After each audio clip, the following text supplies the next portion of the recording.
ఇప్పుడు ఇంకొక విశేషం ఏంటంటే ఆ పుత్రుడికి ఇంకో పుత్రుడు పుట్టిన వేళ ఇవాళ సాయి తాత అయ్యాడు. అదొక చాలా అంటే సినిమా హిట్ అయితే కానీ సూపర్ హిట్ అయితే కానీ నేను రానని వాడు భీష్మించుకున్నట్టున్నాడు. ఎనీహౌ చాలా సంతోషం. ఇది ఆల్రెడీ సక్సెస్ఫుల్ పిక్చర్ కాబట్టి దీని గురించి నేనేం పెద్ద కామెంట్ ఏం చేయను, కానీ ఇట్స్ అన్ ఎక్స్పీరియన్స్. ఇందులో ఫస్ట్ సక్సెస్ నేనేమనుకున్నా అంటే సినిమా చూస్తున్నప్పుడు సినిమా చివరి వరకు నెక్స్ట్ సీన్ ఏమవుతుందో తెలియకపోవడం అనే స్క్రీన్ ప్లే చాలా గొప్పగా ఉంది. అది దర్శకుడు రచయిత ఇద్దరు ఒకటే కాబట్టి. And second strength of the film is music.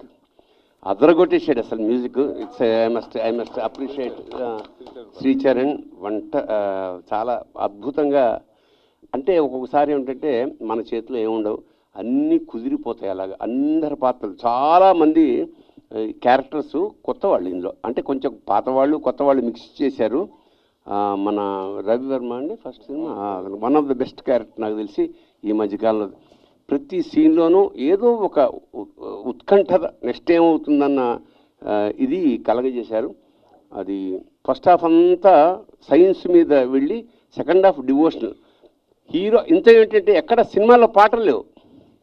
ఆశ్చర్యం వేసింది నాకు. నేను పాటలు లేకుండా సినిమా ఎలా తీసేసాడా అనిపించింది. అంటే పాటల అవసరం మాకు స్ఫురించలేదు అసలు. అలా ఊపిరి సలపకుండా తీసేసాడు. పైగా 2.5 గంటల సినిమా ఇది. నాకు చూసేవో ఇంతవరకు నాకు తెలియదు. రెండో పాయింట్ చాలా అవసరం. హీరో హీరోయిన్లు ప్రేమ ఈ గొడవ ఏమీ లేదు. అంటే ఆశ్చర్యం అన్నమాట. ఎవ్రీథింగ్ చాలా కొత్తగా డిజైన్ చేశాడు. ఆ వెన్నుపూస మీద దాని పేరు బుడిపి రావడం అనే కాన్సెప్ట్ అది చాలా థ్రిల్లింగ్గా ఉంది. నెక్స్ట్ ఎవరికి వస్తుందా, ఏ క్యారెక్టర్కి వస్తుందో తెలియకుండా ఒక సస్పెన్స్లో మెయింటైన్, మనం కూడా తనని చూసుకునాల్సిన పరిస్థితి ఏర్పడింది ఒక దశలో. So it's a fantastic experience. Shambhala అనేది ఒక అనుభూతి నిజంగా. లాస్ట్కి వాళ్ళు ఇచ్చిన ఆ సౌండ్, అంటే గంటలు మోగించడంలో ఉండే ఒక సైన్స్ చెప్పాడు.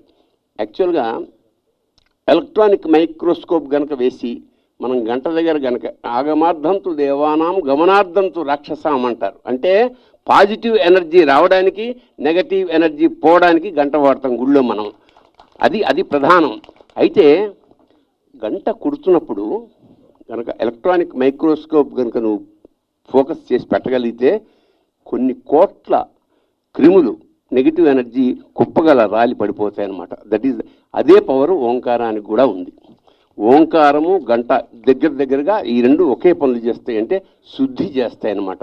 అలాగా చాలా రోజుల తర్వాత ఒక మంచి సినిమా చూసి ఒక మేము కూడా పరిశుద్ధమన్న ఫీలింగ్ నాకు కలిగింది. ఇది ఒక గొప్ప ఆధ్యాత్మిక, అంటే మనం సైన్స్ని ఎప్పుడూ కాదనం, మంచి సైన్స్ని కాదనం, శాస్త్రాన్ని కాదనక్కర్లేదు. There are some extraordinary points which we cannot explain with science అన్నది. ఈ రెండు సమన్వయంతో దర్శకుడు రచయిత చాలా చక్కగా ఒక అద్భుతమైన అనుభూతిని క్రియేట్ చేశాడు. ఈ విజయానికి ముఖ్యంగా ఇది హిందీలో కూడా పెడుతుందట.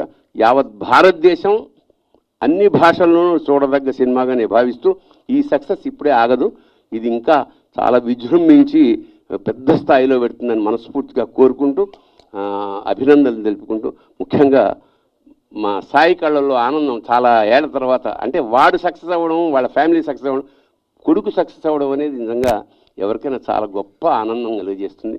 అది జరిగినందుకు మన పరమేశ్వరుని కృతజ్ఞతలు చెప్పుకుంటూ శుభం భూయాత్ శివోహం.